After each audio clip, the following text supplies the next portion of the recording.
Devarakonda municipality 5వ ward Congress party బలపరిచిన అభ్యర్థి గోవింద్ పద్మ గారు మనతో ఉన్నారు.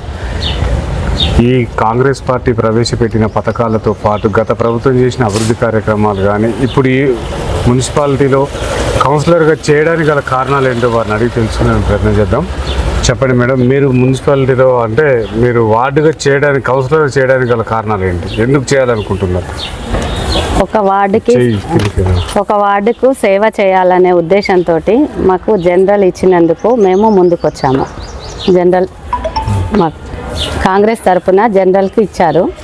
అందుకు మేము ముందుకొచ్చి ప్రజల్లో ఉండి ప్రజలకు సేవ చేసి వాళ్ళ అందుబాటులో ఉండి వాళ్ళకి అన్ని సమకూర్చాలన్న ఉద్దేశంతో మేము వచ్చాము ముందుకు. ఓకే మేడం, 5వ వార్డులో ఉన్న సమస్యల పైన మీకు ఎలాంటి అవగాహన ఉంది? చాలా సమస్యలు ఉన్నాయి, మీరు ఏం చేయాలనుకుంటున్నారు గెలవంగా? వాళ్ళు చెప్పినవి main sir, roads, drainage, lightings అవి ఎక్కువ ఉన్నాయి చాలా వరకు. వాళ్ళకన్నీ నేను చేస్తాను అని చెప్పాను సార్ వాళ్ళకి. అంటే సీసీ రోడ్లు, డ్రైనేజ్ వ్యవస్థ, మంచినీళ్ళు కూడా రావట్లేవు అటు చాలా చోట్ల. ఈ మిషన్ భగీరథ రోడ్లు తీసి అట్లనే వదిలేసిర్రు, అవి కూడా కంప్లీట్ చేయాలంటున్నారు మేడం. మెయిన్గా కుక్కలు, కోతులు అయితే చాలా ఉన్నాయంటున్నారు, వీటిపైన మీరు ఏం చేయాలనుకుంటున్నారు? వాటిని బయటికి పంపించే ప్రయత్నం చేస్తాను నేను. అన్ని కుక్కలు కానీ కోతులు కానీ ఏవి కానీ అందరికీ మంచిగా ఉండేలాగా చూసుకుంటా. మీరు ప్రచారం చేసిన సందర్భంలో మీ దృష్టి తీసుకొచ్చే సమస్యలు ఏమున్నాయి మేడం ఇక్కడ ప్రజలు? మాకు మెయిన్ రోడ్స్ ఎక్కువ శాతము, డ్రైనేజీ, వాటరు, లైటింగ్ అని చెప్పారు సరిగా. వేరే ప్రాబ్లమ్స్ అయితే ఏం చెప్పలేదు నాకు. నేను వాళ్ళతోటి వాళ్ళతోటి తీసుకుపోయి కూడా ఎమ్మెల్యే తోటి బాలునాయక్ తోటి తీసుకుపోయి వాళ్ళని అందరినీ అడిగి చెప్పించి వచ్చాను. ఓకే మేము అంటే ఇక్కడ మీరు ఒక మహిళగా పోటీ చేస్తున్నారు, మహిళలకు కానీ ఇక్కడ ఉపాధి ఏ విధంగా కల్పిస్తారు మేడం? నిరుద్యోగ మహిళలు చాలామంది ఉన్నారు, వాళ్ళకి ఎంతో కొంత ఉపాధి కలగాలి రోజు. అట్లా మీరు ఏమన్నా ఏర్పాట్లు చేసే ఆలోచనలు ఉన్నాయా? వాళ్ళు పెన్షన్స్ అన్నారు సార్, కొందరు ఏమన్నా మాకు జాబ్స్కి ఏమన్నా అవకాశాలు ఉంటే ఇప్పియమని అన్నారు. వాళ్ళకు కూడా నేను చేస్తాను ప్రయత్నం అని చెప్పాను.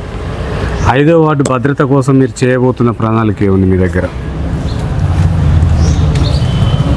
భద్రత అంటే ఇప్పుడు మిట్ట మధ్యాహ్నమే దొంగతనాలు జరుగుతున్నాయి, దొంగలు ఎక్కువైనరు, అట్లాంటి వాటిని ఉద్దేశించి వీధి భద్రత అంటే వీధులలో ఏమైనా ఏర్పాటు చేస్తారు ముందుకు వస్తుంది? అవి కొన్ని ఏరియాలో అడిగారు సార్, సీసీ కెమెరాలు పెట్టమన్నారు, పెడతామని చెప్పాము. అవి కూడా సీసీ కెమెరాలు పెట్టిద్దామని చెప్పాము. అన్నీ మీకు ఏవి అవసరాలున్నా నా దగ్గరకు వచ్చి మీరు అడగండి, మీ అవసరాలను నేను తీర్చే బాధ్యత మీ అందులో నేను ఒకదాన్నిగా ఉంటాను. మీకు ఏ అవసరం ఉన్నా అన్నీ నేను చేశాను. మళ్ళీ మీరు వచ్చి కూడా నాకు చెప్పి చేయించుకోవాలని నేను చెప్పి వస్తున్నాను. ఓకే మేడం, ఈ 5వ వార్డులో ఉన్న ఓటర్లంతా కూడా గోవింద్ పద్మకి ఎందుకు ఓటేయాలంటే ఏం చెప్తారు? మీకు నేను ఎప్పుడు అందుబాటులో ఉంటాను, నన్ను గెలిపించి మీ అన్ని పనులను చేయించుకోవాలని నేను మనస్ఫూర్తిగా వాళ్ళని కోరుకుంటున్నాను. ఓట్లు ఎప్పుడున్నాయి, ఎలక్షన్ ఎప్పుడుంది, మీ అంటే మీ గుర్తు ఏంటిది, సీరియల్ నెంబర్ ఏముంటుంది మేడం? మాది కాంగ్రెస్ పార్టీకి వెళ్ళి ఇచ్చారు చెయ్యి గుర్తు, ఫస్ట్ నెంబర్ 1వ నెంబర్ మాది చెయ్యి గుర్తు. ఓటర్లు అందరికి ఏం చెప్పాలి ఫైనల్గా? ఓటర్లు అందరికి ఏం చెప్తున్నారు? ఓటు అంటే ఇప్పుడు మొత్తం మద్యం మనీతో కూడుకున్న వ్యవహారం, అట్లాంటిది కాకుండా మీరు ఓటర్లకు ఏం చెప్పదలుచుకున్నారు? మంచి వ్యక్తిని చూసి వెన్నుకోండి, మీకు అన్ని అవసరాలకు పనులు చేసే వాళ్ళను వెన్నుకోవాలి.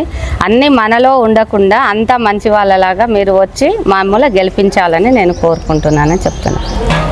ఓకే మేడం, చూస్తున్నానండి మీ తెలుగు టీవీ.